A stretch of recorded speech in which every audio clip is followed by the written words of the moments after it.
Wow, ಚಂದ್ರ ಎಷ್ಟು ಮುದ್ದಾಗಿ ಕಾಣಿಸ್ತಾ ಇದ್ದ ಅಂದ್ರೆ ಹಾಗೆ ಚಂದ್ರನದೊಂದು ಬ್ಯೂಟಿಫುಲ್ ಫೋಟೋ ತೆಗಿಯೋಣ ಅಂತ ಅನ್ಕೊಂಡೆ ಫ್ರೆಂಡು. ಆದ್ರೆ ನನ್ ಕ್ಯಾಮ್ರಾ ನೋಡಿದ್ರೆ ಚಂದ್ರ ನಿಜವಾಗಿಯೂ ಅಷ್ಟು ಚೆನ್ನಾಗಿ ಕಾಣಿಸ್ತಾ ಇರ್ಲಿಲ್ಲ. ಒಂದು ಚಿಕ್ಕ ಬಿಳಿ ಚುಕ್ಕೆ ತರ ಕಾಣಿಸ್ತಿದ್ದಾನೆ ಅಷ್ಟೇ. ಹಾಗಂತ ಚಂದ್ರ ಚೆನ್ನಾಗಿಲ್ಲ, ಅಂದವಾಗಿಲ್ಲ ಅಂತ ನಾನ್ ಹೇಳೋಕ್ಕಾಗತ್ತಾ? ಅಕಟಕಟ ನನ್ ಕ್ಯಾಮ್ರಾ ಚಂದ್ರನ ಅಂದನ ನೋಡ್ದೆ ಹೋಯ್ತು, ಕ್ಯಾಪ್ಚರ್ ಮಾಡಕ್ಕೆ ಆಗದೆ ಹೋಯ್ತು ಅಷ್ಟೇ. ಜೀವನದಲ್ಲಿ ತುಂಬಾ ಜನಕ್ಕೆ ನಮ್ಮ ಅಂದ ಕಾಣಿಸಲ್ಲ, ನಮ್ ಸ್ಪೆಷಾಲಿಟಿನೂ ಕಾಣಿಸಲ್ಲ. ಹಾಗಂತ ಅದ್ರ ಅರ್ಥ ನಾವ್ ಚೆನ್ನಾಗಿಲ್ಲ, ಸ್ಪೆಷಲ್ ಅಲ್ಲ ಅಂತ ಅಲ್ಲ, ಅವ್ರ ಲೆನ್ಸ್ಗೆ ಅಷ್ಟು ಸೀನ್ ಇಲ್ಲ ಅಂತ ಅಷ್ಟೇ. ನೆನ್ಪಿಟ್ಕೊಳ್ಳಿ, ನೀವು ಸೂಪರ್ ಸ್ಪೆಷಲ್ ಪರ್ಸನ್.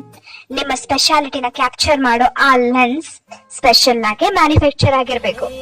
ಏನಂತೀರಾ?